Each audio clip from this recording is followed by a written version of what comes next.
Okay, let's look at creating notes and tagging those notes.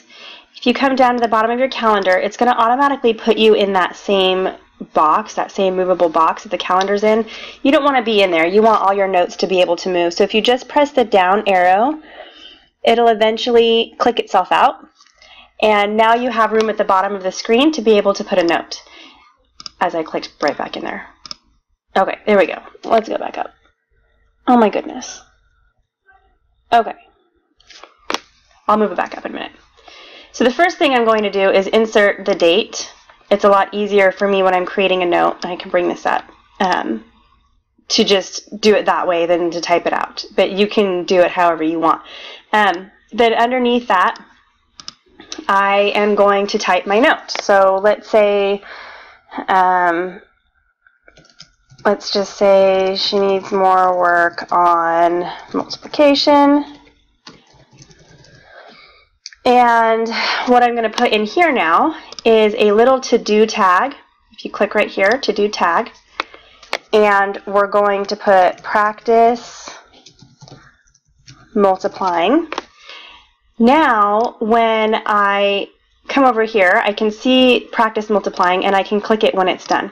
I can also come to find tags, and you can do it group tags by tag name. You're going to have your to-do list. All of your to-do tags that are on this page will show up right here. So you don't have to find all your little checklist to-do tags. They'll show up right here, and you can click them, and it'll update it in your page when you are finished with that task. So it can help you find the gaps. When you run across a gap in what they're learning or what you're teaching, you can write it down as a to-do, and then you can go back and make sure that those things get covered.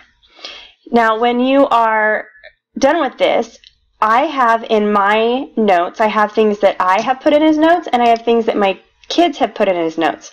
So I want to highlight this, and I'm going to mark it as teacher's notes. Now, if you come into customize tags, when you first start, there's a whole list of tags. I got rid of all of those and kept only the ones that I knew I was going to use for my ideas, things I thought were important, my notes, and then the kids' notes. And when you modify a tag, it will let you change the font color, the highlight color, the name of the tag, and even put a symbol with it.